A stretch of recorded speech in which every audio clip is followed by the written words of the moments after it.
ഇന്ന് നമ്മുടെ നൈനുട്ടിനെ നമ്മൾ നീലിയാക്കാൻ പോവാണേ. അതിനുള്ള കോസ്റ്റ്യൂമൊക്കെ ഞാൻ സ്റ്റിച്ച് ചെയ്ത് വെച്ചിട്ടുണ്ട്. നമുക്കിതിപ്പോൾ ഒന്ന് ട്രൈ ചെയ്തിട്ട് വന്നാലോ. ലോക ഫിലിം കണ്ടപ്പോൾ മുതൽ നൈനുട്ടിയുടെ ആഗ്രഹമായിരുന്നു കേട്ടോ നീലിയെ പോലെ ഒരുങ്ങണമെന്നുള്ളത്. ആദ്യം നമ്മൾ കുഞ്ഞു നീലിയെ പോലായിരുന്നു ഒരുങ്ങിയിട്ടുണ്ടായിരുന്നത്. ചന്ദ്രയുടെ ഈ ഒരു ഡ്രസ്സ് നമ്മൾ ഇതിനു വേണ്ടി സ്റ്റിച്ച് ചെയ്യിപ്പിച്ചാണ് കേട്ടോ. നീലിയുടെ ഈ ഒരു ഡ്രസ്സ് ഓൾറെഡി ഉണ്ടായിരുന്നു. അത് നമ്മൾ പേരൊക്കെ ചെയ്തിട്ടാണ് വീഡിയോ എടുക്കാൻ വേണ്ടി വന്നത്. നൈനുട്ടി ഈ പാലത്തിന്റെ മുകളിൽ കയറുന്നപ്പോൾ ഞാനൊന്ന് പേടിച്ചു കേട്ടോ. പക്ഷെ നൈനുട്ടി കൂളായിരുന്നു. ഞാൻ പറഞ്ഞതിനെക്കാട്ടിൽ അടിപൊളിയായിട്ട് അവൾ അഭിനയിച്ചിട്ടുണ്ട്. അതിനുശേഷം രാത്രിയിൽ കുറച്ച് ഷോട്ടും കൂടി എടുക്കാൻ വേണ്ടി വന്നതാണ്. അപ്പോൾ നമുക്ക് ലൈറ്റ് ഭയങ്കര ബുദ്ധിമുട്ടായിരുന്നു.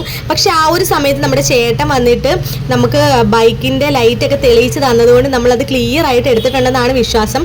പറ്റുന്ന പോലെ അടിപൊളി ആക്കിയിട്ടുണ്ട്. ഒരുപാട് കഷ്ടപ്പെട്ട് എടുത്തതാണ്. നമ്മുടെ ഈ 3 വീഡിയോസും അക്കൗണ്ടിൽ ഇട്ടിട്ടുണ്ട്. കാണാത്തവർ കണ്ടിട്ട് അഭിപ്രായം പറയണം. പിന്നെ അന്നെടുത്ത കുറച്ച് ഫോട്ടോസ് കൂടി ഇവിടെ കൊടുക്കുന്നുണ്ടേ. എങ്ങനെയുണ്ട് അഭിപ്രായം പറയണേ. കുറേ കഷ്ടപ്പെട്ടെടുത്തതാണ് കേട്ടോ. അപ്പോൾ എന്തായാലും നിങ്ങളുടെ അഭിപ്രായം കമൻറ്റ് വഴി എന്നെ അറിയിക്കണേ. അപ്പോൾ ഇന്നത്തെ വീഡിയോ ഇത്രയേ ഉള്ളൂ. എല്ലാവർക്കും ഇഷ്ടപ്പെട്ടെന്ന് വിചാരിക്കുന്നു. അടുത്ത വീഡിയോ ആയിട്ട് വീണ്ടും വരാം. അതുവരെ എല്ലാവർക്കും ടാറ്റാ.